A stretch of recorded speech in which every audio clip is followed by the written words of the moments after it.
నమస్తే, నేను Roja. Welcome to special debate. నాదర్గుల్లో 7,000 కోట్ల ల్యాండ్, కోహెడలో 3,000 కోట్ల ల్యాండ్. ఒక్కటి కాదు, రెండు కాదు, 10,000 కోట్ల కుంభకోణం.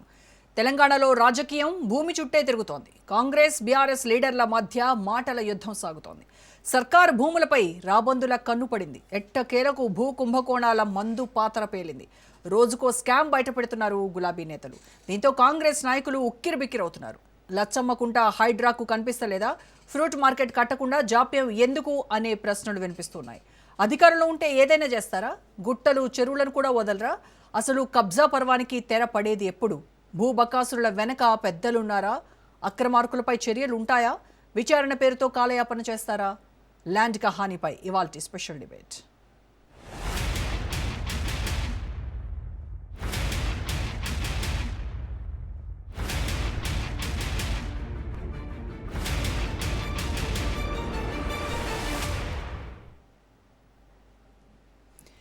నిన్న నాదర్గుల్, నేడు కోహెడ.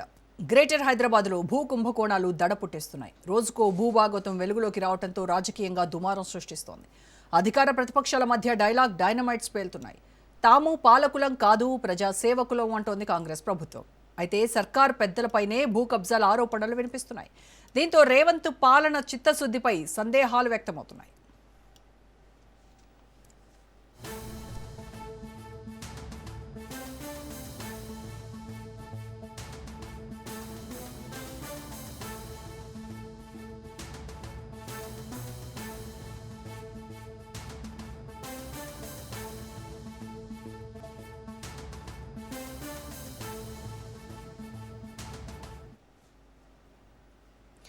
నాదర్గుల్లోని సర్వే నెంబర్ 613లో ఉన్న 373 ఎకరాలపై వివాదం రాజుకుంది. 7,000 కోట్ల విలువైన భారీ భూ కుంభకోణం జరుగుతోందని మాజీ మంత్రి హరీష్ రావు మండిపడ్డారు. కబ్జా వెనక ఉన్నది మంత్రి పొంగులేటి శ్రీనివాసరెడ్డి కుటుంబ సభ్యులేనని తన్నీరు ఆరోపించారు. భూభారతి వెబ్సైట్లోనూ ప్రభుత్వ భూమి అని ప్రొహిబిటెడ్ ల్యాండ్గా చూపిస్తోందన్నారు హరీష్ రావు. స్పష్టంగా కోర్టు తీర్పులు, చట్టాలున్నప్పటికీ కాంగ్రెస్ ప్రభుత్వం కొన్ని కంపెనీలకు కొమ్ము కాస్తోందన్నారు.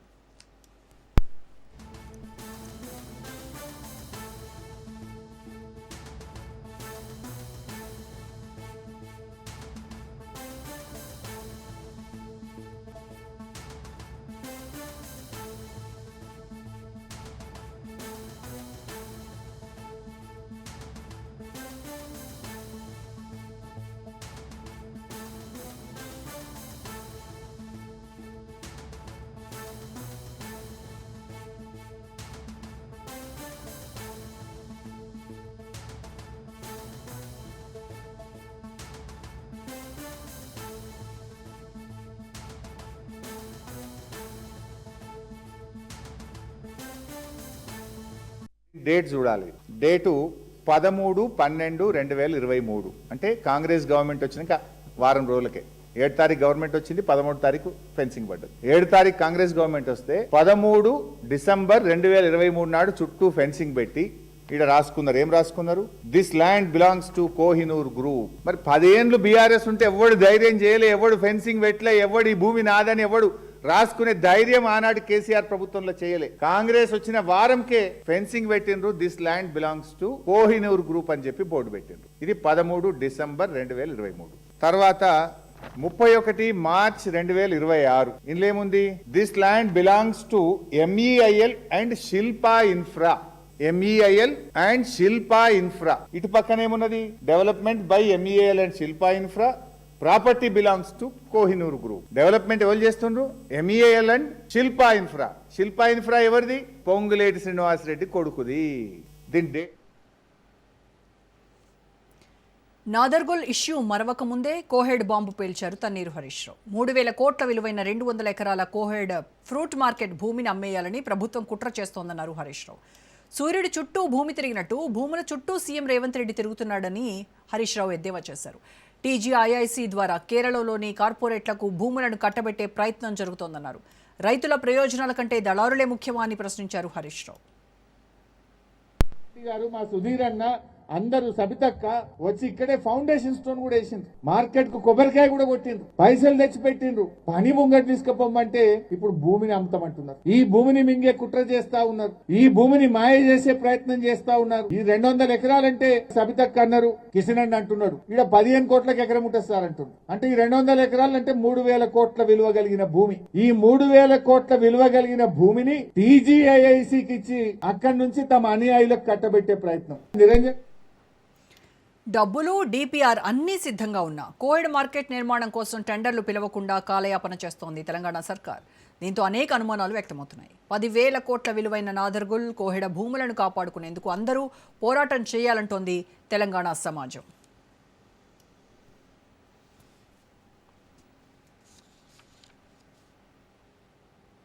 రైట్గా ఈ భూ కుంభకోణం గురించి ఇవాళ డిబేట్లో కూడా మనం మాట్లాడదాము. డిబేట్లో పార్టిసిపేట్ చేస్తున్నారు బీజేపీ అధికార ప్రతినిధి వెంకటరెడ్డి గారు. మరి కాసేపట్లో బీఆర్ఎస్ నాయకులు, కాంగ్రెస్ నాయకులు కూడా మనతో జాయిన్ అవుతారు. వెంకటరెడ్డి గారు నమస్కారం అండి. సో వెంకటరెడ్డి గారు, నాదర్గుల్ అలాగే కోహెడ మొత్తంగా ఈ సర్వే నెంబర్ 613లో 373 ఎకరాలు నాదర్గుల్లో, అంటే భూభారతి వెబ్సైట్లో అది ప్రభుత్వ భూమి అలాగే ప్రొహిబిటెడ్ ల్యాండ్ అని చూపిస్తున్నప్పటికీ కూడాను కాంగ్రెస్ క్యాబినెట్ మినిస్టర్ సంబంధించినటువంటి కంపెనీలు కబ్జా చేస్తున్నాయి అనేది ఇప్పుడు బీఆర్ఎస్ నేతలు ఆరోపిస్తున్నటువంటిది. సో మరి కాంగ్రెస్ ప్రభుత్వం వచ్చినప్పటి నుంచి కూడా ఈ భూ కబ్జాలపైనే కన్నేసింది, భూమి చుట్టే సీఎం రేవంత్ రెడ్డి తిరుగుతున్నాడు అని చెప్పేసి బీఆర్ఎస్ నాయకులు విమర్శిస్తున్నారు. ఆ ఆరోపణలు వస్తున్నాయి, వాటిపైన కమిషన్లు వేస్తాము అని చెప్తున్నారు తప్ప దానిపైన చర్యలు లేవు అనేది బీఆర్ఎస్ అంటున్నది. సో బీజేపీ ఎలా చూస్తోంది ఈ భూ కబ్జాలు, భూ అక్రమాలు, కుంభకోణాలని? ఇప్పుడు మీరు అన్నట్టుగా నాదర్గుల్లు లచ్చమ్మ కుంటకు సంబంధించి కొత్త సర్వే నెంబరు మీరు చెప్పినటువంటిది 613 ఏమో పాత సర్వే నెంబరు, కొత్త సర్వే నెంబర్ 119 కిందిగా 373 ఎకరాలకు సంబంధించినటువంటి వివాదం అనేటువంటిది మనకు కనపడుతున్నటువంటి అంశం. సరే, అది ఇవ్వలేనిది కాదు, గత 10-12 సంవత్సరాలుగా ఉన్నటువంటిది. గతంలో చంద్రబాబు నాయుడు ఉమ్మడి రాష్ట్రంలో ఉన్నప్పుడు ఆ భూమిని ప్రభుత్వం భూమిగా ప్రకటించాలని చెప్పి రాసినటువంటి ఉత్తరం మీద రాజశేఖర రెడ్డి గారు దాన్ని ప్రభుత్వ భూమి కింద నిర్ణయించి మరి ఆంధ్రప్రదేశ్ ఇండస్ట్రియల్ ఇన్ఫ్రాస్ట్రక్చర్ కార్పొరేషన్కి ఇవ్వడం జరిగినటువంటి మాట వాస్తవం. అయితే ఆ తర్వాత జరిగినటువంటి మార్పులలో ఈ భూమి మీద రాబందులు రావడం జరిగినటువంటిది.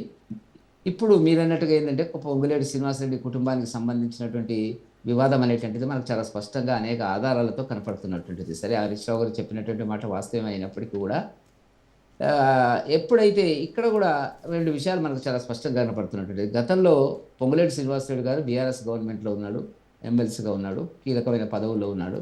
అప్పటి నుంచే దీనికి సంబంధించినటువంటి విషయాలు ఆయన దాని మీద కన్నేసినటువంటి సందర్భం కనపడుతున్నటువంటిది. ఎందుకంటే ఇప్పుడు హరీష్ రావు గారు మాట్లాడేది డిసెంబర్ 23న దీనికి సంబంధించినటువంటి నిర్ణయం అనేటువంటిది బోర్డు బాతినారు అనేటువంటిది. శ్రీనివాసరెడ్డి గారి కొడుకు దాంట్లో డైరెక్టర్గా ఉన్నాడు. 2023 జనవరిలో దాంట్లో నుంచి రాజీనామా చేసినటువంటి పరిస్థితి మనకు కనపడుతున్నటువంటిది. నేను ఎందుకు ఈ మాట చెప్తున్నానంటే జనవరి 23లో రాజీనామా చేసి హర్షారెడ్డి రాజీనామా చేసినట్టుగా ఉంది. అదొక వ్యూహాత్మక ఎత్తుగడల్లో భాగం కిందనే ఆయన రాజీనామా చేయడం జరిగినటువంటిది. అక్కడ ఆ భూమి అనేటువంటిది ప్రైవేటు చేతుల్లోకి వెళ్ళిన తర్వాత 373 ఎకరాలు భూ సంస్కరణల చట్టాన్ని పరిధిని అధిగమించి ఆ భూమి శివరాజ్ బహదూర్ అనేటువంటి వ్యక్తి 2016లో ఆల్ఫా, ఒమేగా, యూనిటెక్ కంపెనీలకు వితౌట్ ల్యాండ్ సీలింగ్ నిబంధనలను పక్కకు పెట్టి ఇవ్వడం జరిగినటువంటి మాట వాస్తవం. అక్కడ అది డిస్ప్యూట్ అయింది, వివాదమైంది. ఆ వివాదం కాస్త కందుకూరు మండలం ఆర్డీఓకి వెళ్ళడం జరిగింది. ఆర్డీఓ ఇది ప్రభుత్వ భూమి అని చెప్పినటువంటిది. తర్వాత హైకోర్టు, సుప్రీంకోర్టులో దీనికి సంబంధించి ఇది ప్రభుత్వ భూమి అని చెప్పినటువంటి పరిస్థితి కనపడుతున్నటువంటిది. అయితే దీని మీద వివాదాలు న్యాయపరంగా కొనసాగిస్తూనే ఉన్నటువంటిది.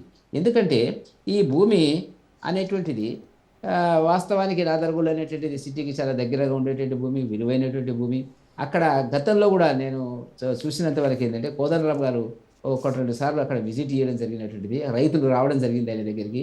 రైతులు వస్తే ఈ భూమి మాది కదా అనేటువంటి దాని కింద ఆయన చేసిన. మరి ఇప్పుడు ఆయన ఏం మాట్లాడుతుందో అర్థమవుతుంది.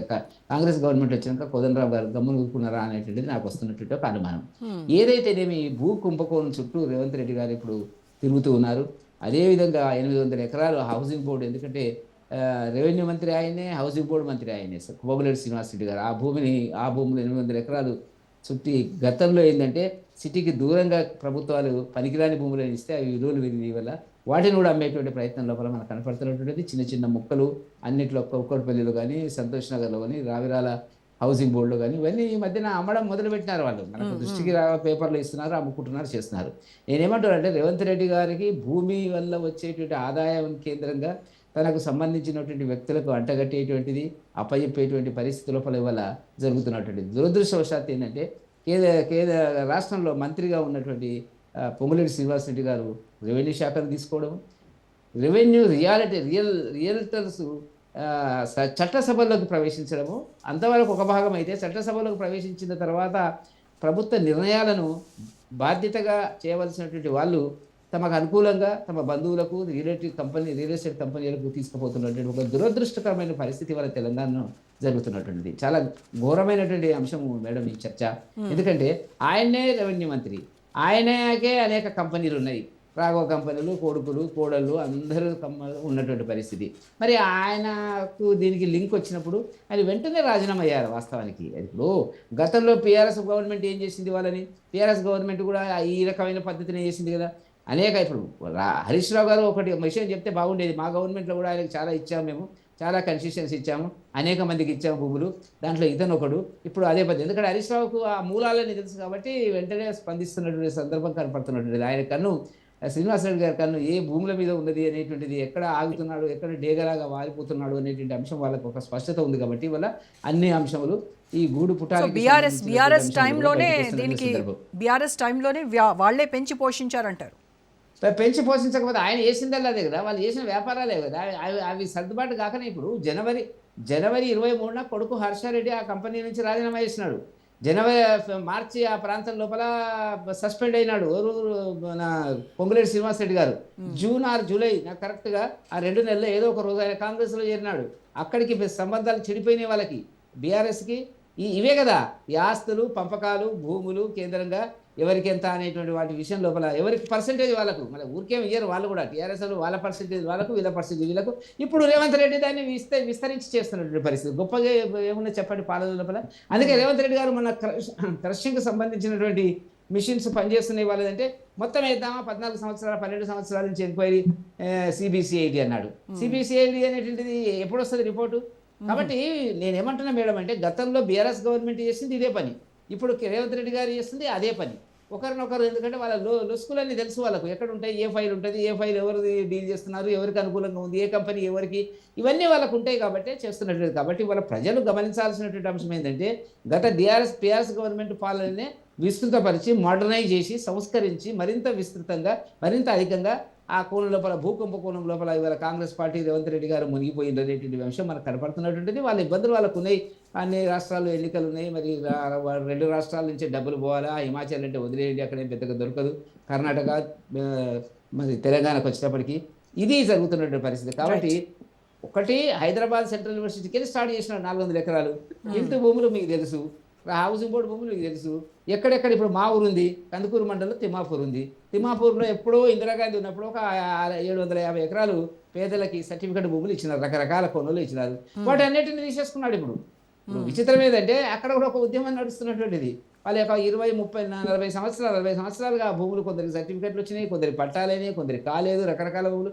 కాబట్టి ఎక్కడ భూమి కనపడితే హైదరాబాద్ చుట్టూ అక్కడ వాలిపోతున్న పరిస్థితి. ఇలా భూములు అమ్మితే తప్ప, అంటే ఇప్పుడు రేవంత్ రెడ్డి గారికి ఉన్న ఐడియా ఏంటంటే రియల్ ఎస్టేట్ చేస్తే తప్ప ఆదాయాలు రావు. ఎందుకంటే బడ్జెట్లో కూడా చూపించారు వాళ్ళు, రియల్ ఎస్టేట్ కానీ non governmental income operative income అనేటువంటిది ఎక్కడి నుంచి వస్తే చెప్పండి, ఇది భూములు అమ్మితేనే వస్తుంది. కాబట్టి భూ కేంద్రంగా, రియల్ ఎస్టేట్ కేంద్రంగా పాలన కొనసాగించేటువంటి దాంట్లో ప్రభుత్వాలు పడిపోవడం అనేటువంటిది చాలా బాధాకరమైన అంశం.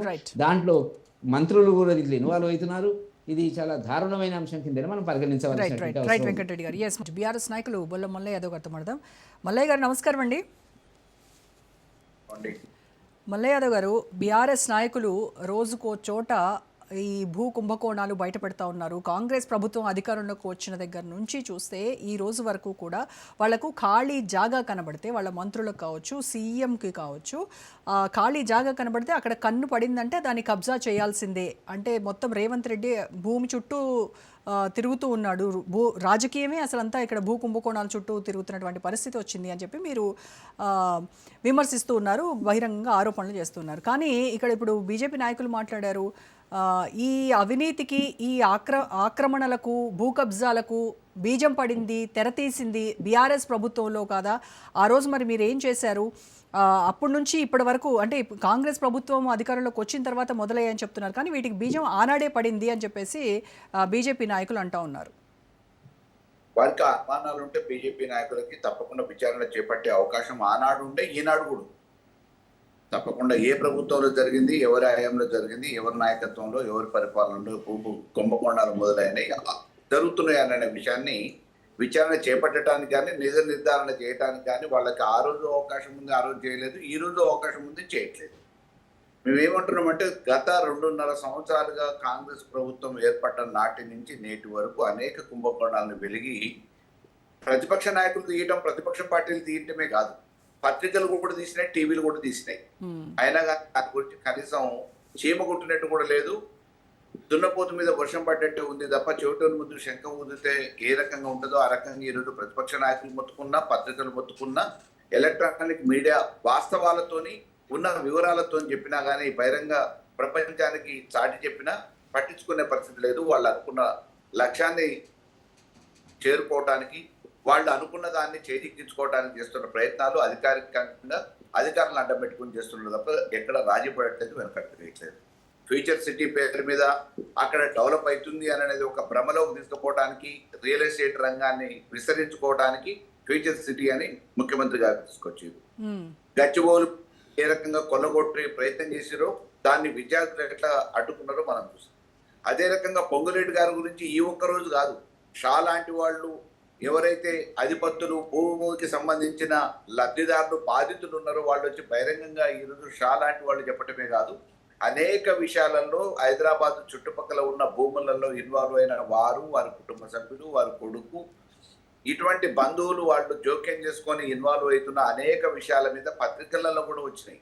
కానీ ఏనాడు కూడా ఇగో నేను చేయలేదు, అవసరమైతే నిజ నిర్ధారణ కమిటీ లేకపోతే నా మీద వచ్చిన ఆరోపణల్ని వాస్తవాలు తెలుసుకునేంత వరకు నేను పదవి నుంచి వైదొలుగుతాను, లేకపోతే ఈ దీంట్లో ఈ జోక్యం చేసుకోకుండా మీరు ఒక కమిటీని ఎంక్వైరీ చేసుకోండి అని చెప్పేసి ఎప్పుడు కూడా వచ్చింది లేదు.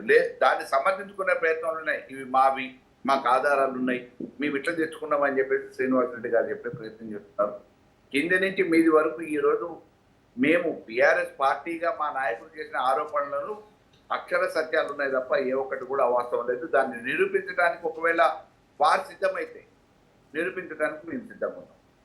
వాస్తవాలు వెలికి తీయడానికి మా మీద ఈ ఆరోపణలు వచ్చినాయి అని శుద్ధాబద్ధం అనేది ఒకవేళ వాళ్ళు నిజంగా బహిర్గతంగా రావడానికి సిద్ధమైతే సాక్ష్యాధారాలతోని, మొత్తం పేపర్ ఎవిడెన్స్ తోని, ఉన్న ఆధారాలతోని ఎప్పుడు ఏ రకంగా ఏ ట్రాన్స్ఫర్ అయింది, ఏ రకంగా వాళ్ళు ఆక్యుపై చేసుకోవడానికి ప్రభుత్వాన్ని అడ్డం పెట్టుకొని ఆక్యుపేషన్ పేరు మీద లేకపోతే అక్వైర్ చేస్తున్నాం అనే పేరు మీద ఏ రకంగా బాధితుల నుంచి లాక్కున్నారు అనే విషయాలను కూడా మేము బహిర్గతం చేయడానికి సిద్ధపడతాం. దానికి వాళ్ళు సిద్ధపడతాయి.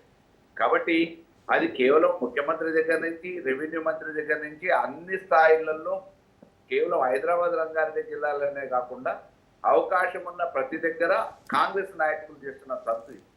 ఈరోజు భూమి ఎక్కడికక్కడ ఏ రకంగా దాచుకోవాలి, భూములలో ఏ రకంగా ఉన్న వనరుల్ని కొల్లగొట్టాలనే ఆలోచనలోనే కాంగ్రెస్ ప్రభుత్వం, పాలకులు, నాయకులు. కానీ మల్లయ్య యాదవ్ గారు, మీరు ఏదైతే ఆరోపిస్తున్నారో రెవెన్యూ మంత్రి పొంగులేటి శ్రీనివాస్ రెడ్డికి సంబంధించినటువంటి, ఆయన కొడుకుకు సంబంధించినటువంటి కంపెనీలు, కోహినూర్ కంపెనీస్, ఇవన్నీ కూడా కబ్జా చేశాయని చెప్తున్నారు కదా. మరి అసలు ఆ కోహినూర్ కంపెనీకి, హర్షారెడ్డికి సంబంధమే లేదు. ఆయన 2023 జనవరిలోనే ఆయన రిజైన్ చేశారు కదా ఆ కంపెనీకి. మేము ఉన్న వాటిని నిరూపించడానికి సిద్ధం. అంతకుముందు ఉన్నవి ఈ రోజు ఏదో రాజీనామా అని పేపర్ మీద పెట్టుకుంటే అంతకుముందు చేసిన పాపాలన్నీ గోదావరిలో గడిగేసుకున్నట్టు కాదు కదా, గంగలో మునిగినట్టు కాదు కదా. కాబట్టి ఆ రోజు నుంచి ఈ రోజు వరకు ఎవరి హయాంలో ఏం జరిగింది, శ్రీనివాస్ రెడ్డి గారు ఏ రకంగా హైదరాబాద్ చుట్టుపక్కల రంగారెడ్డి జిల్లాలో ఉన్న భూముల్ని కొల్లగొట్టిరు అనేది పూర్తి సాక్ష్యాధారాలతో బయటపెట్టడానికి దానికి వారు సిద్ధమైతే, నిర్ధారణ చేసుకోవడానికి సిద్ధమైతే డెఫినెట్ గా దీని మీద చర్చ పెడదాం, నిజ నిర్ధారణ కమిటీ చేద్దాం, వాస్తవాన్ని వెలుగులోకి తీసుకొద్దాం, బయలుదేరడం చేద్దాం.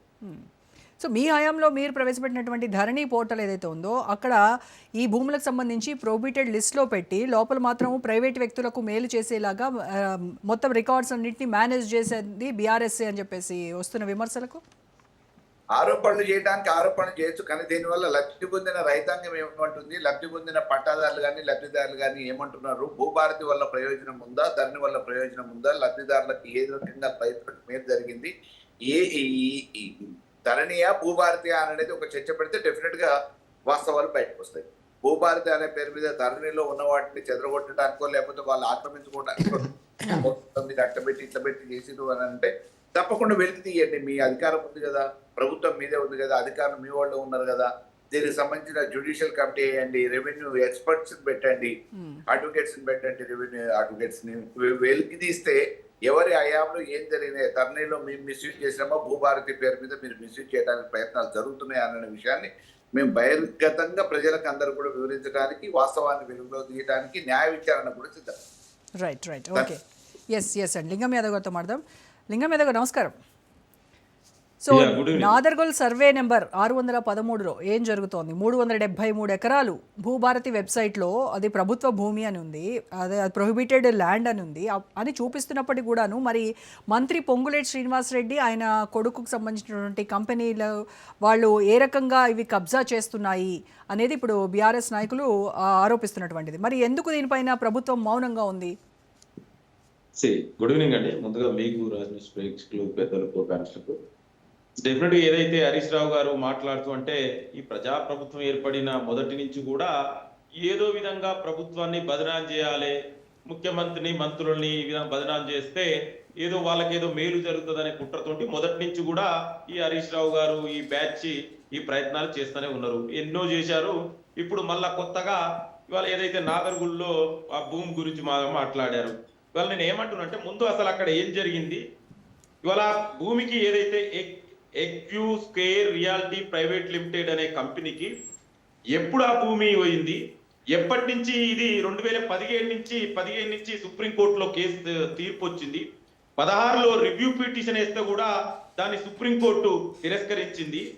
ఇవాళ మంత్రి గారి గురించి అంటే ఇవాళ మంత్రి గారి పేరు వాడితే మంత్రి గారిని ఏదో బదనాం చేస్తే ఇవాళ ఏదో ప్రభుత్వాన్ని బదనాం చేస్తామనే ఉద్దేశంతో ఇవాళ హరీష్ రావు గారు మాట్లాడుతున్నారు. మంత్రి గారికి ఏదైతే కుమారుడు పొంగులేటి శ్రీనివాసరెడ్డి కుమారుడు 2023 జనవరిలోనే ఆ కంపెనీ నుంచి బయటకు వచ్చామని చాలా స్పష్టంగా నిన్న వాళ్ళే చాలా స్పష్టంగా చెప్పడం జరిగింది. ఇక్కడ మనం అర్థం చేసుకోవాల్సింది ఏంటంటే ఇవాళ మరి ఇదే 2015 నుంచి 2023 వరకు ఎవరున్నారండి అధికారం? ఇదే టీఆర్ఎస్ కదా. మరి అప్పుడు మీ దగ్గరే ఉన్నాడు కదా మంత్రి, ఇప్పుడు ఉన్నటువంటి మీరు అంటున్నటువంటి వ్యక్తి అప్పుడు మీ ప్రభుత్వమే కదా అధికారంలో ఉంది. అంటే ఇవాళ మీ పార్టీ నుంచి మారితే ఇవాళ విమర్శలు, అంటే మీ పార్టీలు ఉన్నంతసేపు దాని గురించి మీరు మాట్లాడరు. మరి నిజంగా జరిగితే అప్పుడు మీరు ఎందుకు మాట్లాడలేదు హరీష్ రావు గారు? అంటే ఇవాళ రాజకీయ దురుద్దేశంతో ఒక కుట్రతోటి మాత్రమే ఇవాళ మంత్రి గారిని బదనాం చేయాలని ఒక దురుద్దేశంతో ఇవాళ హరీష్ రావు గారు మాట్లాడుతున్నారు. నేను సూటిగా ప్రశ్నిస్తున్నా, అయ్యా హరీష్ రావు గారు, మరి 10 ఏళ్ల పాలన పైన ఇవాళ ప్రజాప్రభుత్వం ఏర్పడి 2 సంవత్సరాల పాలన పైన చర్చ పెడదామా? ఇవాళ 2014కు ముందు తెలంగాణలో ప్రత్యేకించి హైదరాబాదు రంగారెడ్డిలో ఆనాడు నిజాం భూములు ఎక్సెస్ భూములు ఇవాళ ప్రభుత్వ భూములు ఉన్నాయి. మరి ఇవాళ ప్రభుత్వ భూములు 2014 తర్వాత కనుమరుగైనాయి. ఎక్కడ పోయినాయండి ఆ భూములండి? ఇవాళ చెరువులు, ప్రభుత్వ భూములు, నాలాలు, అసైన్ ల్యాండ్లు అన్నింటిని కూడా ధరణి పేరుతోటి దోచుకున్నది మీరు కదా. చర్చిద్దాం. ఈ ప్రభుత్వం మీకు ఒక రోజా గారు నేను చెప్తున్నా, డెఫినెట్ కూడా చర్చ తీస్తాం. మీ 10 ఏళ్ల చేసిన భూ అక్రమాలన్నింటిని కూడా బయటికి తీస్తాం. ఇప్పుడు మీరు చెప్పారు కదా లింగం యాదవ్ గారు, హర్షారెడ్డి రిజైన్ చేశారు జనవరి 2023లోనే రిజైన్ చేశారు, అతనికి ఆ కంపెనీకి సంబంధం లేదని చెప్తున్నారు. మరి కాంగ్రెస్ అధికారంలోకి వచ్చిన వారం రోజులకే ఆ ల్యాండ్ చుట్టూ ఫెన్సింగ్ పెట్టి this land belongs to Kohinoor company అని ఎలా రాస్తారు? రోజా గారు, మీరు ఏదైతే కంచె గురించి మాట్లాడుతున్నారో అది 2022 నాటికే కంచె పూర్తి చేసిరండి. ఇట్స్ అనే గూగుల్ మ్యాప్ లో కూడా ఉంది, మీరు చూడండి. అంటే నేను అదే చెప్తున్నా, ఎట్లా అంటే హరీష్ రావు గారు ఆయన ఈ యొక్క మాటల మంత్రులు కేసీఆర్ హరీష్ రావు వీళ్ళు ఏదో ఒకటి మభ్య పెడితే ప్రజలు ఇంటరేమో అనే ఉద్దేశంతో ఏది పడితే అది మాట్లాడితే ఎట్లండి? మీరు చూడండి, మీరు చేసే 2022 నాటికే కంచె పూర్తి చేసిరు. దానికి ఇప్పుడు గూగుల్ మ్యాప్స్ అయితే మనం చేంజ్ చేయలేం కదా. 2022 నాటికి చాలా స్పష్టంగా కనబడుతున్నాయి. అంటే మీరు కావలుకొని ఒక కుట్ర కోణంతో ఈ ప్రభుత్వాన్ని మంత్రిని బదనాం చేయాలనే ఉద్దేశం తప్ప నిజంగా ఇవాళ నిన్ను మాట్లాడుతురండి. హరీష్ రావు గారు మరి మీ దగ్గర ఉన్నప్పుడు ఎందుకు మాట్లాడలేదండి? 2023 వరకు అధికారంలో ఉంది నువ్వే కదా, ఎందుకు నువ్వు దేని గురించి మాట్లాడలేదు? ఆనాడు నువ్వు ఏమైపోయినావు? ఎందుకు ఇవాళ మాట్లాడుతున్నావు కదా, మరి ఎందుకు మాట్లాడలేదు? అధికారం నీ చేతిలో ఉంది, నువ్వు మంత్రిగా ఉన్నావు, మీ మామ ముఖ్యమంత్రి ఉన్నాడు, మీ బామ్మర్ది మంత్రిగా ఉన్నాడు, మరి ఆనాడు ఎందుకు మాట్లాడలేదు? అంటే ఇవాళ చాలా స్పష్టంగా మనకు అర్థమవుతుంది. ఇవాళ మీరు చూడండి, ఇప్పటి వరకు వీళ్ళు ప్రభుత్వం ఏర్పడిన ప్రతిసారి వీళ్ళు ఏదో వేగ పట్టగలిచి మీద వేయడం ప్రభుత్వం మీద. ఇవాళ నిజంగా మరి మీరు 10 ఏళ్లలో మీరు చేసింది ఏంటండి? మీ అక్రమాలేని ధరణి పేరు మీద ప్రజల్ని ఎంత గోసపెట్టి చూడలేదా? రైతులను ఎంత గోసపడిన చూడలేదా? ఆనాడు కాంగ్రెస్ ప్రభుత్వం అండి, ఇందిరాగాంధీ గారు, అదే విధంగా ఇక్కడ ముఖ్యమంత్రి ఉన్నటువంటి ఆనాడు పివి నరసింహారావు గారు పేదలకు భూములు వంచింది. భూములు వంచిన చరిత్ర మాది. మీరు దోచుకున్న చరిత్ర బీఆర్ఎస్ నాయకులది, కే కల్వకుంట్ల కుటుంబాంది. వేల కోట్లు ఎట్లొచ్చినాయండి? ఈ ఫామ్ హౌస్ కల్చర్ ఎక్కడి నుంచి వచ్చిందండి? ఈ ఆస్తులు 2014 ముందు హరీష్ రావు, కేసీఆర్, కేటీఆర్ ఆస్తులు ఎంత అని, ఇవాళ ఆస్తులు ఎంత? చర్చ పెడదాం, మరి దాని మీద కూడా డిసైడ్ చేద్దాం. ఇక బీజేపీ నాయకులు కూడా మాట్లాడుతున్నారు. ఎంత దుర్మార్గం అండి! 10 ఏళ్లలో 12 సంవత్సరాల కేంద్రంలో అధికారంలో ఉండి ఇవాళ వేల కోట్లు మరి బ్యాంకులకు రుణమాఫీ చేసిరు, లోన్ వేవ్ చేయ, మరి రైతులకు ఏం చేసిరండి? శారదా స్కామ్స్ చేసినటువంటి వ్యక్తి ఇవాళ మీ ముఖ్యమంత్రి, అస్తా ముఖ్యమంత్రి. మీకు ఇవాళ ఏదైతే కోల్ స్కామ్ అన్న వ్యక్తి ఇవాళ బీజేపీ ఎంపీలు, ఆదర్శ స్కామ్ అన్న వ్యక్తి ఇవాళ బీజేపీ ఎంపీలు, చివరకు పక్కనే ఆంధ్ర రాష్ట్రం సుజనా చౌదరి, సీఎం రమేష్ ఇవాళ ఏ పార్టీలు రండి అంటే బీజేపీలో జాయిన్ అయితే ఇవాళ నిర్మా సోప్ ఏదో వాషింగ్ పౌడర్ లెక్క క్లీన్ అయినట్టు బీజేపీలో జాయిన్ అయితే మీరేం మాట్లాడు? ఎన్ని కేసులు అండి? వ్యాపం స్కామ్, శివరాజ్ సింగ్ చౌహాన్ ఇవాళ ఏడుండండి కేంద్ర మంత్రి, ఏం దాని గురించి మాట్లాడరా? ఇవాళ దేశ సంపద అంతా అంబానీ కాదని దోషి పెడుతున్నారు, మాట్లాడు, మరి చెప్పండి దానికి. దయచేసి మాట్లాడే ముందు ఆధారాలు ఉంటే ప్రూవ్ చేయండి, ప్రజలకు చెప్పండి. అంతే తప్ప ఏదో బట్టగలిచి మీదేస్తే ఎంత దుర్మార్గం అండి. మీరు మాట్లాడతారా? బీజేపీ బీఆర్ఎస్ నాయకులు 10 ఏళ్లలో మీరు వేసింది ఏంది? బీఆర్ఎస్ నాయకులు చర్చ పెట్టండి. నేను ఐ కెన్ ఛాలెంజ్ అండి. 10 ఏళ్లలో హరీష్ రావు ఆస్తులు 2014 ముందు హరీష్ రావు ఆస్తులు ఎంత, ఇవాళ హరీష్ రావు ఆస్తులు ఎంత తెలుస్తాం తొందరగా. లింగమేదవ్ గారు, సామాన్య ప్రజల నుంచి వస్తున్నటువంటి ఒక క్వశ్చన్ ఏంటంటే, ల్యాండ్ సీలింగ్ యాక్ట్ ప్రకారం ఒక వ్యక్తికి 373 ఎకరాలు ఉండడం అనేది అసాధ్యం, అలా ఉండకూడదు కూడా, చట్టరీత్యా నేరం. మరి అయినప్పటికీ మీ మంత్రి కుటుంబ సభ్యులు ఈ భూమిని ఆక్రమిస్తున్నారు అంటే కాంగ్రెస్ నాయకులకి చట్టాలు వర్తించవా అని సామాన్య జనం నుంచి వస్తున్నటువంటి ప్రశ్న. అండి ఇవాళ నేను అదే చెప్పిన, ఆనాడు కాంగ్రెస్ ప్రభుత్వంలో ఇందిరాగాంధీ గారు, ఇక్కడ పివి నరసింహారావు గారు పేదలకు భూములు వంచిన చరిత్ర ఇప్పటికి కూడా మీరు వెళ్ళండి. విలేజ్లలో పోతే అసైన్ భూములు పేదలకు ఎవరిచ్చినంటే నా బలహీన వర్గాలు ఎస్సీ ఎస్టీ బీసీలకు ఇచ్చినటువంటి భూములు నా కాంగ్రెస్ ప్రభుత్వం ఇచ్చింది. భూములని పేదలకు వంచిన చరిత్ర మాది. ల్యాండ్ సీలింగ్ దాన్ని దాటి ఇవాళ ఎక్సెస్ ఉంది. ఇది ఒక్క రాష్ట్రంలో కాదు. లింగమేదవ్ గారు కాదు, ఒక నిమిషం చరిత్ర చెప్పుకుంటూ వెళ్తారా? ప్రస్తుతం ఏంటి మీరేం చేస్తున్నారు అనేది కదా ఇంపార్టెంట్. మేము అది చేసాము, మేము అప్పట్లో ఇది చేసాము, అది కాదు కదా. మీరు ఇప్పుడు ఏం చేస్తున్నారు? రోజా గారు, ఒక చరిత్ర తెలుసుకోవాలి. చరిత్ర తెలియని వారు చరిత్ర నిర్మించలేరట. చరిత్ర తెలియకుంటే ఎట్లండి? ఇవాళ ఏం చేసినో తెలియాలి కదా. ఇవాళ ఏం చేయని ఇవాళ వచ్చి హరీష్ రావు లాంటి వ్యక్తులు మాట్లాడుతుంటే చరిత్రలో వాళ్ళు ఏనాడు రైతుల గురించి, మహిళల గురించి, భూములు వంచిన చరిత్ర వాళ్ళది, భూములు వంచిన చరిత్ర మాది. మరి మా చరిత్ర మేము చెప్పుకోకపోతే ఇలాంటి దుర్మార్గులు వచ్చి ఇష్టం ఉన్నట్టు మాట్లాడితే ఎట్లండి? చరిత్ర మరి సర్లే, 2014లో తెలంగాణ ఏర్పడింది. ఎన్ని భూములు వంచిరండి మళ్ళీ వీళ్ళు? చరిత్ర చెప్పాలండి, వాళ్ళ చరిత్ర చెప్పుకోండి. 2014 నుంచి కేసీఆర్ పేదలకు వంచిన భూములు ఎంత మేము చెప్తాం. మేము కాంగ్రెస్ ఎన్ని లక్షల ఎకరాలు ఇవాళ పేదలకు వంచిందో ఏ ఊరికైనా పోదాం. ఎన్ని లక్షల ఎకరాలు వంచింది? ఎన్ని లక్షల ఎకరాలు వంచింది? ఏమంటున్నట్టే, దయచేసి మీరు అవాస్తవాలు ఏదో మీ ఇష్టం ఉన్న రీతిలో బట్టగలిచి మీదేకండి. నిజంగా మీ దగ్గర ఎవిడెన్స్ ఉంటే చర్చ పెడతాం. రండి, అసెంబ్లీకి రమ్మనండి, ప్రధాన ప్రతిపక్ష నాయకుడు, చర్చ పెడతాం. ఎవరు ఏం చేసిరో, ఎవరు భూములు వంచిందో, ఎవరు పేదల భూములు తిన్నదో, ఎవరు భూ బకాసురులు ఎవరో బయటకు వస్తుంది కదా. అసెంబ్లీలో చర్చలు జరగాలి కదండి. చర్చలు ఎక్కడ జరుగుతాయండి? అసెంబ్లీలో రమ్మనండి, కేసీఆర్ ని చర్చ పెడదాం. ఎవరు భూములు వంచిరు, ఎవరు భూములు ఎత్తుకపోయారు, తిన్నదెవరు? దయచేసి మనం కూడా ఇవాళ ఇష్టం వాళ్ళు ఏదో చెప్పిరని, హరీష్ రావు ఏదో మాట్లాడిరని దాన్ని అంటే ఎట్లండి? నిజాలు చెప్పండి. మరి నువ్వు మంత్రి ఉన్నావు, నేను సూటిగా ప్రశ్నిస్తున్నా. రోజా గారు, నువ్వు 2023 వరకు అధికారంలో ఉన్నది నువ్వే కదా. మరి ఎందుకు నువ్వు ఏం మాట్లాడలేకపోయినావు? అన్నాడు ఏం చర్య తీసుకున్నావు? దానికి నువ్వు ఏం సమాధానం? మల్లయ్య గారు మాట్లాడాలి. హరీష్ రావు గారు నిన్న ప్రెస్ మీట్ లో మాట్లాడినప్పుడు పొంగులేటి గారి మీద కానీ ఈ ప్రభుత్వం మీద కానీ ఆరోపణలకు మేము కట్టుబడి ఉండటానికి సిద్ధంగా ఉన్నాం. మళ్ళీ దాని మీద చర్చ లేదు, కట్టుబడి ఉండడానికి సిద్ధంగా ఉన్నాం. మళ్ళీ చర్చకు వచ్చేది ఏమున్నది? చర్చ పెట్టడానికి సిద్ధపడాల్సింది ప్రభుత్వంలో ఉన్న పాలకులు. దానికి సిద్ధమైతే ఓకే.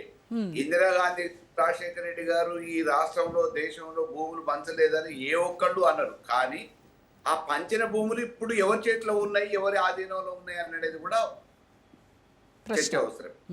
కాబట్టి ఈ రోజు ఒకవైపు ఒక చేతి నుంచి పంచుతూనే రెండో వైపు నుంచి దళితుల దగ్గర నుంచి గిరిజనుల దగ్గర నుంచి గుంజుకున్న ఆ భూములు ఎవరి చేతులలో ఉన్నాయి అనేది మనం తెలంగాణ వ్యాప్తంగా, ఉమ్మడి రాష్ట్ర వ్యాప్తంగా ఒకసారి వెరిఫై చేస్తే అవన్నీ కూడా బహిర్గతమవుతాయి. మేమేమంటున్నాం చర్చకి ఈరోజు ఎవరి ప్రభుత్వంలో ఏంది అనేది మనం మాట్లాడుతున్నప్పుడు భాష కూడా సరిగ్గా మాట్లాడితే బాగుంటుంది.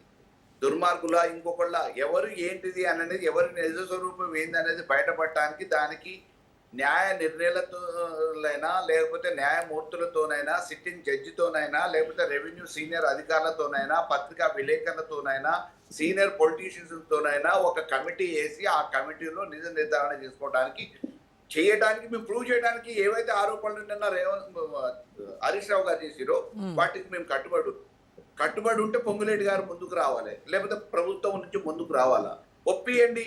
డెఫినెట్ గా ఆ చర్చకు సిద్ధమే. మేము నిరూపిస్తామా లేదా అనేది రాజు న్యూస్ వేదికగానే మొదలు పెడదాం. లేకపోతే ఒక డేటు టైము నిర్ణయించుకొని దానికి సంబంధించిన డాక్యుమెంటరీ ఎవిడెన్స్ మేము ప్రొడ్యూస్ చేయడానికి సిద్ధంగా ఉన్నాం. చర్చ పెడతాము. దీని మీద మేము ఆరోపణలు చేస్తున్నాము, ఆయన స్పందించట్లేదు, పట్టించుకోవట్లేదు, అయ్యో మరో అని చెప్పి మేము చెప్తా ఉంటే మళ్ళీ చర్చ పెడదాం. చర్చ పెట్టమనే అడుగుతున్నాం కదా. అదే అసెంబ్లీలో చర్చిద్దాము, కేసీఆర్ రావాలి అని అంటున్నారు. అసెంబ్లీలో చర్చిద్దాం. అది కాదండి, ఇప్పుడు అసెంబ్లీలో ప్రస్తావించిన అంశాలు కూడా గతంలో మీరు మామూలుగా ఏవి తీసుకున్నా కానీ, గాలి జనార్దన్ రెడ్డి మైన్స్ తీసుకున్నా, ఇంకోటి తీసుకున్నా, అసెంబ్లీలో చర్చించిన విషయాలని నిజ నిర్ధారణ కమిటీ పేరు మీద కానీ, అసెంబ్లీ కమిటీ పేరు మీద కానీ చేసి ఆ కమిటీ రిపోర్ట్ ఇచ్చింది. మళ్ళీ తర్వాత చర్చలు జరిగినాయి. అదే రకంగా ఈ రోజు మీరు సిద్ధంగా అండి. మేమెవరో అసెంబ్లీలో ఒక్క విషయం మీద మాట్లాడటానికి మీరు పెట్టేది ఉండే మొన్న మామూలుగా చర్చ, వాయిదా తీర్మానాలు ప్రతిపక్షాలు ఇచ్చిన ఏ ఒక్కదాన్ని కూడా యాక్సెప్ట్ చేయలేదు కదా. అన్నింటి పక్కకు పెట్టేసారు కదా. ఆఖరి సభ్యులను కూడా మామూలు సస్పెండ్ చేసి బయటకు పంపించారు కదా.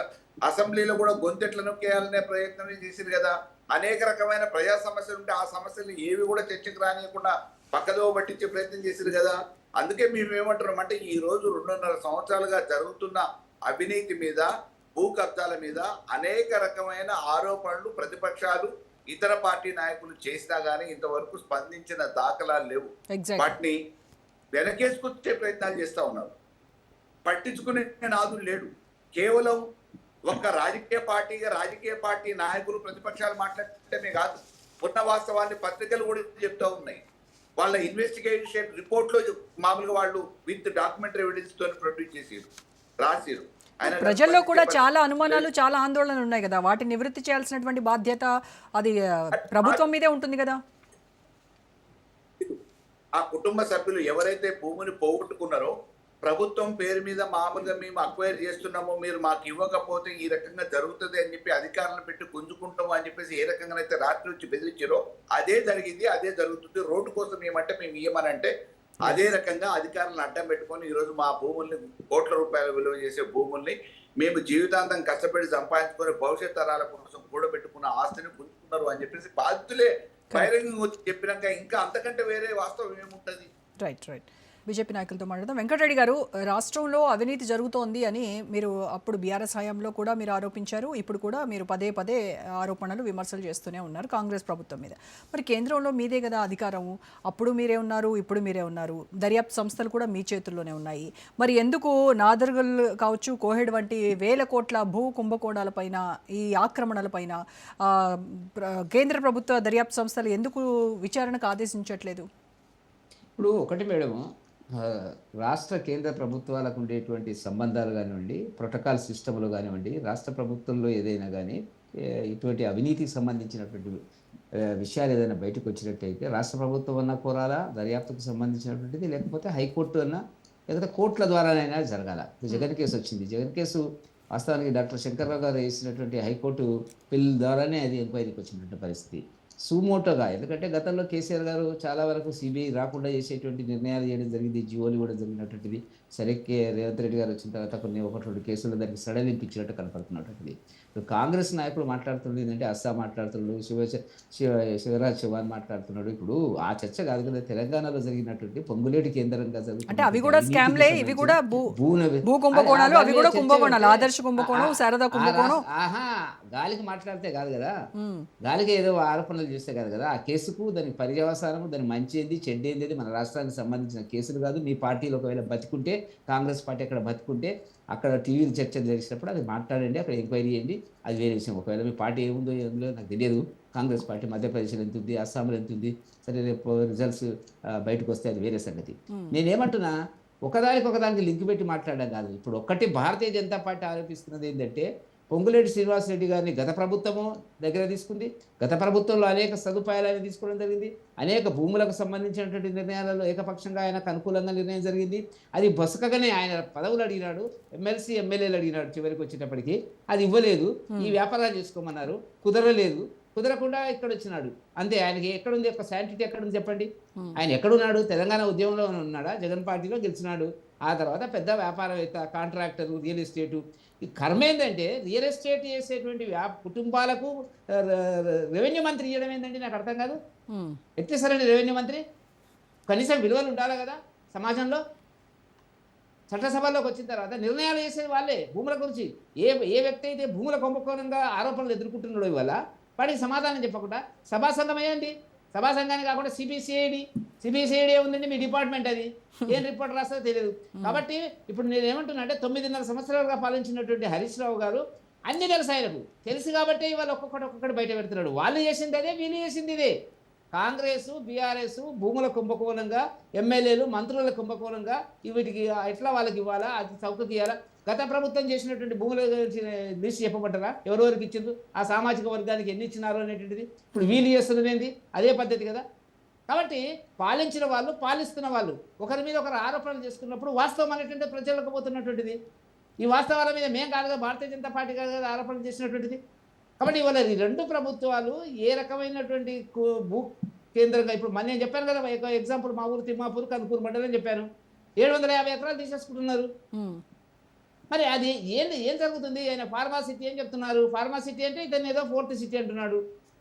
ఆయన చేసింది వ్యాపారం అదే, ఈయన చేసింది వ్యాపారం అదే. అనుకూలంగా ఉండేటువంటి భూములన్నిటిని కూడా తమకు అనుకూలంగా ఉండేటువంటి వ్యక్తులకి మార్చడం అనేటువంటిది ప్రభుత్వంలో జరుగుతున్న పరిస్థితి. దానికి అదే బీజేపీ నాయకుల పైన ఉన్నటువంటి ప్రధాన ఎలిగేషన్ ఏంటంటే, ఒక నిమిషం వక్ఫ్ భూముల విషయంలో మీరు చూపినటువంటి చొరవ, శ్రద్ధ, ఇక్కడికి వచ్చేసి ఈ నాదర్గుల్ వంటి ప్రొహిబిటెడ్ ల్యాండ్స్ పైన మీరు అంత ఫోకస్డ్గా లేరు అనేది మీ పైన ఉన్నటువంటి. ఏం ఫోకస్ అనేది మేడము? వాళ్ళు పాలించిన వాళ్ళు, వీళ్ళు పాలిస్తున్న వాళ్ళు ఒకరి మీద ఒక ఆరోపణలు చెప్తారు. ఇంకా ఆధారాలు ఏమున్నది? వాళ్ళు చెప్పక మమ్మల్ని ఎందుకు అంటున్నారు? అంటే మీరు ఇప్పుడు దర్యాప్తు సంస్థలు అంటేనేమో ప్రోటోకాల్ అంటున్నారు. మరి అట్లీస్ట్ లోక్ భవన్కి వెళ్ళి గవర్నర్ ద్వారా నివేదికను కోరొచ్చు కదా. మీరు ఇస్తూనే ఉన్నాం కదా, మేము ఆయా పరిస్థితుల లోపల సందర్భాలను బట్టి మేము రిప్రజెంటేషన్స్ ఇస్తున్నటువంటి పరిస్థితి. దాంట్లో మాకేం సంబంధం? ఇప్పుడు వాస్తవానికి ఏదో మా బీజేపీ నాయకులు ఎవరేం లేరు.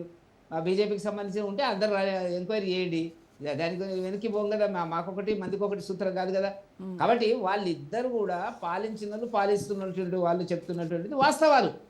అదంటే ఏ సందేహం లేదు. ఇప్పుడు నేనేమంటున్నా అంటే, ఇమ్మీడియట్గా పొంగులేటి శ్రీనివాసరెడ్డి గారిని ఆ బాధ్యతల నుంచి తప్పించాలి, మోరల్ వాల్యూలను తప్పించాలండి. రైట్. నేను గతంలో 1975లో ఆర్మూర్లో పనిచేసినప్పుడు రామగోపాల్ రెడ్డి గారు ఎంపీ ఉండేవాడు మేడం. ఒక చిన్న కథ చెప్తాను. ఆయన కాంగ్రెస్ ఎంపీ. ఆయన పారిశ్రామికవేత్తలను కలవాలంటే ఇప్పుడు మాకు చెప్పేవాడు, పారిశ్రామికవేత్తలను ఇట్లా కలవద్దురా మనము, ఎప్పుడైనా వాళ్ళ అవసరాలు ఉంటే వాళ్ళు ఎప్పుడైనా డిన్నర్ ఇస్తే రాత్రి పోయి కలిసి వస్తాము. కానీ ఎందుకు కలిస్తే ప్రజల్లో ఒక చులకన భావం ఏర్పడుతుంది. పారిశ్రామిక కార్పొరేట్ శక్తులతో చట్టసభల్లో ఉండేటువంటి సభ్యులు కలవడం అనేటువంటిది. ఇప్పుడు వాళ్ళే చట్టసభల్లో ఉన్నటువంటి సభ్యులే వచ్చేసినారు, మంత్రులైనారు, నిర్ణయాలు చేస్తారు. అది కర్మ. Okay right. లింగం యాదవ్ గారు. Yes, hello. యా చెప్పండి. నేనేమంటే ఇంతకుముందుకే బీఆర్ఎస్ నాయకుడు అన్న మల్లన్న గారు మాట్లాడుతూ చర్చిద్దాం. నేను అదే అంటున్నా, ప్రధాన ప్రతిపక్ష నాయకుడు అసెంబ్లీకి రమ్మనండి, మాట్లాడదాం. వాళ్ళ చర్చలు, రోజా గారు, ఎక్కడ ప్రజాస్వామ్యంలో చర్చలు ఎక్కడ జరగాలండి? డిసిషన్ మేకింగ్ ఎక్కడ, పాలసీ మేకింగ్ ఎక్కడ జరుగుతాయి? అసెంబ్లీకి రమ్మనండి. ప్రధాన ప్రతిపక్ష నాయకుడు కదా, ఆయన మాట్లాడమనండి, చెప్పమనండి. మీ 10 ఏళ్ల పాలన ఏం జరిగింది, ఇప్పుడు 2 ఏళ్ల పాలన మొత్తం చర్చిద్దాం. అదే కదా మనం కోరుకునేది, అదే కదా రోజా గారు. అంటే కేసీఆర్ రాకపోతే సభలో చర్చలు జరగవా? కేసీఆర్ రాకపోతే సభలో చర్చలు జరపరా? కేసీఆర్ రాకపోతే సభలో చర్చలు జరపరా? అలా మీరు రోజా గారు దీనికోసం చర్చలు ఎక్కడైనా జరుగుతాయండి, పార్లమెంట్ లో జరుగుతాయి, అసెంబ్లీలో జరుగుతాయి. ప్రధాన ప్రతిపక్ష నాయకుడు రమ్మని మాట్లాడమంటున్నా. ఇవాళ హరీష్ రావు గారు మాట్లాడుతున్నారు కదా, అదే మాట కేసీఆర్ మాట్లాడమనండి, కేసీఆర్ ని చెప్పమనండి. మరి కేసీఆర్ ఎందుకు చెప్పుడు? మరి ఆయన ముఖ్యమంత్రే కదా, మరి ఆయన ఆధ్వర్యంలో జరిగింది కదా ఇవన్నీ కూడా. 23 వరకు ఆయనే కదా అధికారంలో ఉంది, ఆయనే ముఖ్యమంత్రి కదా. మనం కేసీఆర్ చెప్పమనండి. మళ్ళీ నేను ఏమంటున్నా అంటే, ఇప్పుడు మనమే మీరు ఒక టిఆర్ఎస్ పార్టీకో లేదా బీజేపీ కాంగ్రెస్ వ్యక్తిగా మనం కాదు కదా. Let's discuss in the floor, అవుట్ల డిస్కషన్ జరగాలి కదా. అదే కదా ప్రజాస్వామ్యం అంటే. ఇవాళ మనమే గట్ల ఓకే నేను రెడీ మరి పోవడానికి చర్చిద్దానికి, మరి మీరు కూడా రమ్మని. అందుకే ప్రజాస్వామ్యబద్ధంగానే అసెంబ్లీ ప్రక్రియ ద్వారా చర్చిద్దాం, చర్చలు పెడతాం. ఇవాళ భూములు తోసుకుంది ఎవరండి? 10 ఏళ్ళు గల ఎక్కడ పోయినాయి భూములన్నీ కూడా? ఆనాడు ఎక్సైజ్ ప్రభుత్వ భూములన్నీ ఇవాళ ఎక్కడ మిస్ అయినాయి? నేను అందుకే చెప్తున్నా రోజా గారు, డెఫినెట్ కూడా చర్చ ఈ ప్రభుత్వం. Right, okay. అలాగే కోహెడ ల్యాండ్ ఇష్యూ సంగతి కూడా మాట్లాడాలి. ఎస్ లింగం యాదవ్ గారు ఒక్క నిమిషం. ఈ ప్రభుత్వ భూముల అక్రమాలన్నిటి కూడా డెఫినెట్ కూడా దాని మీద కూడా చర్యలు తీసుకోవాలని చెప్తున్నాం. కోహెడ్లో 200 ఎకరాల ఫ్రూట్ మార్కెట్ కోహెడ్లో, దీనికి ఈ ల్యాండ్ కి ఆల్రెడీ డిపిఆర్ నిధులు అన్ని సిద్ధమైనాయి కదా, మరి ఎందుకు మీరు టెండర్స్ ని పిలవట్లేదు? రోజా గారు, అదొక ప్రక్రియ అండి, ఏదో ఒక ప్రాసెస్. ఎవరు పిలుస్తారు, ఎప్పుడు పిలుస్తారు, మీరో నేనే కాదండి. ఇతర ప్రొసీజర్ ఉంటుంది, ప్రొసీజర్ ప్రకారం వెళ్తారు. ఎక్కడ పెట్టుకోవాలి, ఎక్కడ ఏది కట్టాలి, ఎప్పుడు పిండాలి. ఏదైనా అక్రమాలు జరిగితే మీరు మాట్లాడమంటే టెండర్లు ఎందుకు పిలుస్తలేరు, అది ఎప్పుడు పిలవాలనేది అడ్మినిస్ట్రేషన్ చూసుకుంటది, దాని ప్రకారమే జరుగుతుంది. ఇక బీజేపీ నాయకుడు మాట్లాడుతుంది, నేను ఒక బీజేపీ నాయకుల గురించి చెప్పాలి. ఎందుకంటే మరి పక్క రాష్ట్రంలో ఉంది కాంగ్రెస్, ఎట్లుంది ఏందని చెప్పిండు. మరి ఎలక్షన్ కమిషన్ ని చెప్పు చేతిలో పెట్టుకొని, సిబిఐ చెప్పు చేతిలో పెట్టుకొని మొత్తం వ్యవస్థలను నిర్విచ్ఛిన్నం చేసి అధికారం మొత్తం శాశ్వతం తిరుగుతున్న నరేంద్ర మోడీకి ప్రజాస్వామ్యం మీద నమ్మకం ఏముంటుందండి? తడిపారైన వ్యక్తి దేశ హోంమంత్రి అవుతాడు. ఇవాళ గుజరాత్ రైట్ చేసిన వ్యక్తి దేశ ప్రధాని అవుతాడు. ఇది మన దౌర్భాగ్యం. ఇక వాళ్ళు ఈ దేశాన్ని పాలిస్తున్నారు. ఈ దేశ నిర్ణయాలు అమెరికా నుంచి జరుగుతాయి, వాళ్ళు మాట్లాడతారు. మరి దేశం అంటే ఏంటండి? జాతీయ గురించి మాట్లాడుతారు కదా. విదేశీ సంతానం లేదా అండి? విదేశీ ప్రధానమంత్రి మధ్యప్రదేశ్ ఈ దేశంలో లేదా అండి? ఏం మాట్లాడతారు? ప్రజలు తీర్పిచ్చినారు, ప్రజలు తీర్పిచ్చి 3 రాష్ట్రాలకు పరిమితమైన. ఓకే, లింగం యాదవ్ గారు ఒక్క నిమిషం.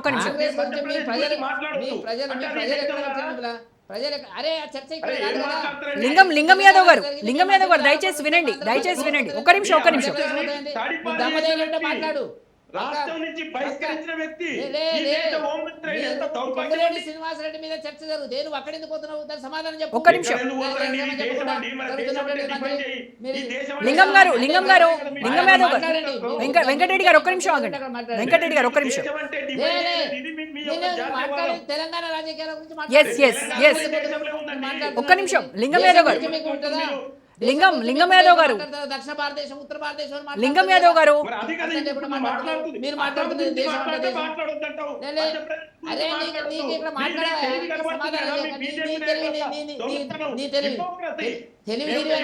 వెంకటరెడ్డి గారు ఒక్క నిమిషం. ఎస్ లింగం యాదవ్ గారు, నా క్వశ్చన్ ఏంటంటే, ఇందాక మీరు టెండర్లు ఎందుకు పిలవట్లేదు అని అంటే, ఒక్క నిమిషం అండి.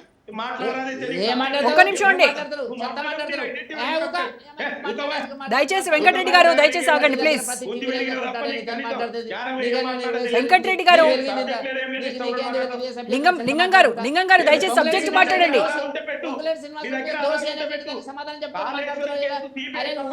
లింగం యాదవ్ గారు,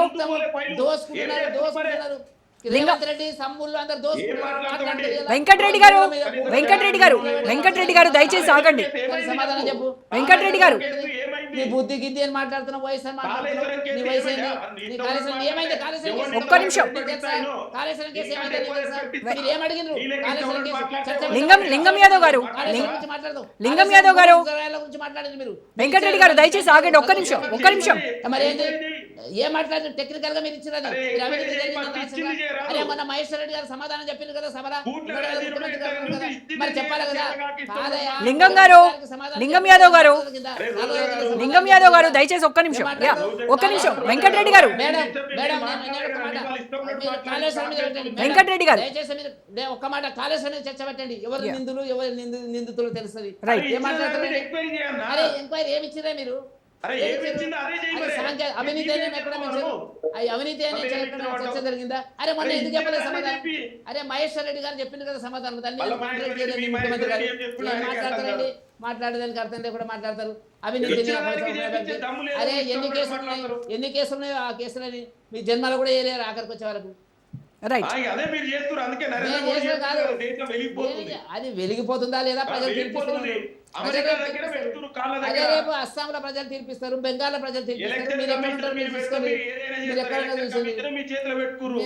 ఏమన్నంటే కదే అంటారు. చేతిలో పెట్టుకొని ప్రజల ఏమన్నంటే బ్యాలెట్ అర్థం లేకుండా ఎస్, మాట్లాడతారు. ఒక్క నిమిషం, వెంకటరెడ్డి గారు, వెంకటరెడ్డి గారు, మాట్లాడడానికి ఎలక్షన్ కమిషన్ చేతిలో పెట్టుకొని వెంకటరెడ్డి గారు, లింగం యాదవ్ గారు, దయచేసి సబ్జెక్ట్ మాట్లాడండి ప్లీజ్. ఎస్, ఇష్యూ మాట్లాడండి. లింగం. తెలంగాణ ఇష్యూ మాట్లాడండి.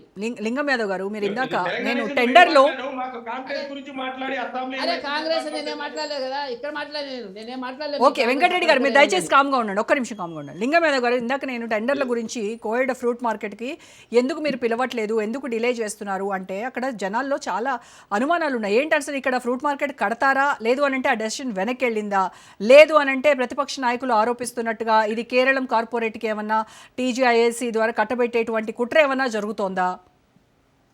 రోజా గారు, నేను దయచేసి నేను ఏమంటే ప్రజలు కూడా మీ ద్వారా కూడా విజ్ఞప్తి చేస్తున్నా, ఎందుకంటే చాలా మంది కూడా ఈ డిబేట్ చూస్తారు కాబట్టి దయచేసి ఇవాళ రాజకీయ నాయకులు ప్రత్యేకించి బీఆర్ఎస్ నాయకులు ప్రతిపక్ష నాయకులు కావాల్సుకొని మాట్లాడుతున్న మాటలు నిజాలు తెలుసుకోండి. వాళ్ళు ఏదైనా ఆరోపణ చేస్తే డెఫినెట్ కూడా కన్స్ట్రక్టివ్ క్రిటిసిజం చేయండి, రెడీ టు టేక్ ఇట్. కానీ వాళ్ళు మాట్లాడే విషయాలు మీరు కూడా మీ ద్వారా ప్రజలు కూడా విజ్ఞప్తి చేస్తున్నా, దయచేసి మీరు కన్ఫ్యూజ్ కాకండి. ఇక్కడ ఏం జరుగుతుంది అనేది వాళ్ళ గవర్నమెంట్ డిసిషన్ తీసుకుంటే దాని ప్రకారం టెండర్ పిలుస్తారు. ఇవాళ మీకు ఏదైతే ఇదేదో ఓవర్ నైట్ ఎక్కడో ఎవరికి తెలియకుండా జరిగింది కదండి. ఏదైనా ఇట్స్ పబ్లిక్ డొమైన్లే కదా. ఇవాళ అక్కడ ప్రాజెక్ట్ కడతారా, మీరు అన్నట్టు అక్కడ ఫ్రూట్ మార్కెట్ కడతారా, దానికి టెండర్లు పిలుస్తారు. సమయం వచ్చినప్పుడు దాని గురించి కూడా మీరు